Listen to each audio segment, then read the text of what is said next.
Ya, baik. Selamat pagi Ibu dan teman-teman. Terima kasih atas kesempatan yang telah diberikan kepada saya. Sebelumnya perkenalkan, nama saya Leltiana Morenan Lohi dengan NIM 2017-41045. Ya, di sini saya akan membuat video pembelajaran sebagai pemenuhan ujian dari mata kuliah pengembangan bahan ajar kimia. Nah, materi yang saya pakai di saat ini adalah larutan elektrolit dan non-elektrolit. Nah, Ibu dan teman-teman, saya akan memulaikan video pembelajaran saya di saat ini. Baik, selamat pagi anak-anak. Apakah anak-anak semua ada di dalam keadaan sehat? Ya, Ibu berharap semua ada dalam keadaan sehat sehingga kita boleh melakukan aktivitas kita lewat pertemuan atau pembelajaran kita di hari ini. Sebelum Ibu memulai pembelajaran kita di saat ini, Ibu mengajak kita semua untuk berdoa. Berdoa menurut kepercayaan dan keyakinan kita masing-masing. Berdoa mulai. Berdoa selesai. Ya, di hari ini kita akan belajar tentang apa ya? Oke, baik. Di saat ini, sebelum Ibu masuk ke dalam materi, Ibu mau menanyakan dulu kepada anak-anak. Seperti pada slide di samping ini, ada dua gambar yang Ibu tampilkan. Yang pertama, itu ada dalam keadaan banjir. Yang kedua, itu ketika ada air, kemudian seseorang memegang listrik, kemudian dia kena strom listrik. Nah, dari dua gambar ini, adakah yang bisa menjelaskan kepada Ibu apa kira-kira yang ada yang bisa jelaskan kepada Ibu kira-kira apa makna dari dua gambar tersebut? Atau apa sih pembelajaran yang hari ini kita akan pelajari bersama-sama? Apakah ada? Ya, baik. Di sini Ibu akan menjelaskan tentang dua gambar di samping ini. Yang pertama, pada keadaan banjir. Nah, pada keadaan banjir, kenapa sih pada keadaan banjir itu lampunya padam? Kenapa? Apa yang mengakibatkan ketika banjir lampunya itu padam? Kemudian untuk gambar yang kedua, kenapa saat seseorang memegang listrik dengan keadaan yang tangan yang basah, dia bisa kena strom. Nah, untuk pengetahuan anak-anak, ketika seseorang memegang listrik dengan keadaan tangan yang basah, otomatis dia akan kena strom. Itu diakibatkan karena ketika air itu tidak secara umum bisa menghantarkan arus listrik, tetapi di dalam air ada komponen-komponen lain yang bisa membuat air itu dapat menghantarkan arus listrik, sehingga ketika kita memegang listrik dengan keadaan tangan kita yang basah, kita akan kena strom. Kemudian dari kedua penjelasan yang telah Ibu berikan di saat ini, apakah anak ada yang tahu kita akan belajar tentang apa di hari ini? Ya, kita akan belajar tentang larutan.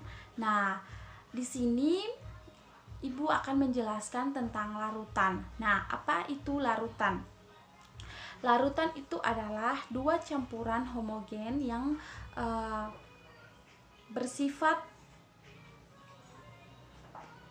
dari dua atau lebih dari zat.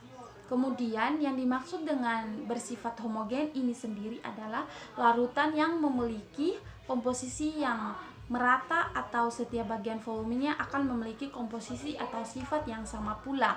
Nah, di dalam larutan ini terbagi lagi menjadi dua, seperti pada slide di samping terbagi menjadi dua, yaitu larutan elektrolit dan larutan non elektrolit.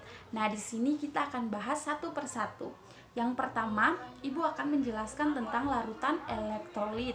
Nah, larutan elektrolit adalah bisa dikatakan juga larutan yang memiliki partikel-partikel berupa ion-ion yang dapat menghantarkan arus listrik. Berdasar proses pembentukan ion-ionnya atau ionisasinya, larutan elektrolit memiliki atau dibagi lagi menjadi dua bagian. Yang pertama, larutan elektrolit kuat, dan yang kedua larutan elektrolit lemah. Nah, Apa itu larutan elektrolit kuat? Nah, larutan elektrolit kuat yaitu elektrolit yang terurai sempurna menjadi ion atau mengalami ionisasi sepenuhnya dalam larutan air atau keadaan yang lebur. Nah, untuk larutan elektrolit lemah yaitu elektrolit yang tidak terurai sempurna menjadi ion atau mengalami ionisasi sebagian sehingga jumlah zat yang terurai menjadi ion-ion tidak banyak dan menjadi penghantar listrik yang tidak baik. Nah, di sini untuk larutan non elektrolit ini adalah larutan yang tidak dapat menghantarkan arus listrik. Ya, di sini larutan yang tidak dapat menghantarkan arus listrik ini disebut dengan larutan non elektrolit.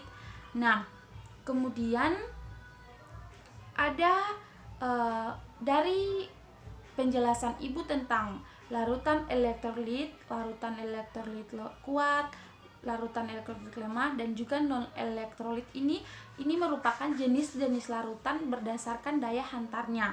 Nah, untuk larutan elektrolit kuat itu contohnya seperti larutan garam itu NaCl, kemudian H2S4 atau asam sulfat, kemudian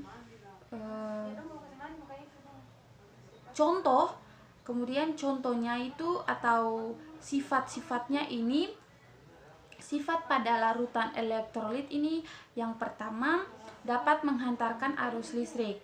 Yang kedua, jika dilakukan uji daya hantar listrik, gelembung gas yang dihasilkan banyak dan lampu menyala. Kemudian derajat ionisasi sama dengan 1 atau mendekati 1. Nah, untuk sifat dari larutan non elektrolit ini adalah tidak dapat menghantarkan arus listrik. Kemudian jika dilakukan uji daya hantar listrik, lampu tidak dapat menyala. Kemudian tidak dapat menghasilkan gelembung gas. Kemudian derajat ionisasi adalah sama dengan 0. Ya, pada slide di samping ini ada rangkaian uji larutan elektrolit dan larutan non elektrolit. Nah, ketika kita ada dalam praktikum, maka anak-anak akan lebih mengetahui sebenarnya larutan mana-mana saja yang termasuk di dalam larutan elektrolit kuat, larutan elektrolit lemah, bahkan larutan non elektrolit dari percobaan yang sebentar nanti kita akan lakukan secara bersama-sama. Baik, untuk manfaat dari larutan elektrolit dan dalam kehidupan kita sehari-hari seperti pada yang Ibu tampilkan pada slide di atas,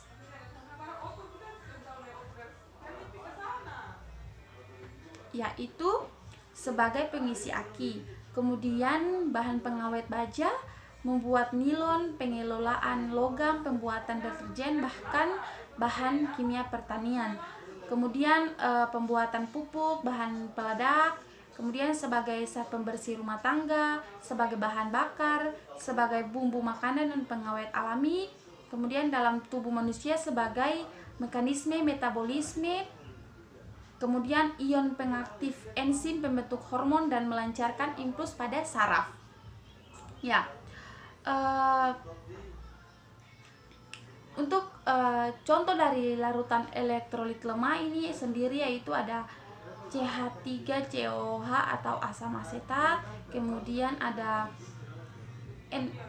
N4OH atau HCN atau hidrokarbon sianida. Kemudian untuk larutan non elektrolit ini contohnya itu larutan glukosa atau larutan gula dan lain-lain. Kemudian kesimpulan. Nah, Ibu akan memberikan kesimpulan pembelajaran kita di hari ini.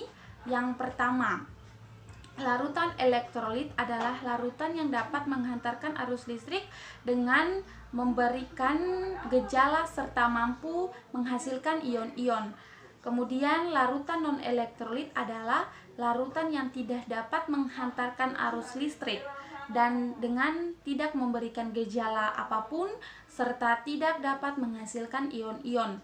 Kemudian yang ketiga, contoh larutan elektrolit kuat adalah NaCl, HCl, HNO3, NaOH, H2SO4, dan KOH. Kemudian untuk contoh larutan elektrolit lemah adalah CH3COH, HF, NH4OH, H3PO4. Nah, itu adalah merupakan kesimpulan dari proses pembelajaran kita di hari ini. Ibu berharap kita dapat anak-anak dapat memahami, dapat mengerti dengan baik pertemuan kita di hari ini tentang larutan non elektrolit dan larutan elektrolit, dan dapat mengaplikasikan pembelajaran kita di hari ini di dalam kehidupan kita sehari-hari. Ya, itu saja yang dapat Ibu sampaikan. Kita akan bertemu di pertemuan selanjutnya. Nah, sebelum menutup pertemuan kita di hari ini, Ibu mengajak kita semua berdoa. Berdoa menurut kepercayaan dan keyakinan kita masing-masing. Berdoa dimulai. Berdoa selesai. Ya, selamat siang anak-anak. Sampai bertemu kembali di pertemuan selanjutnya.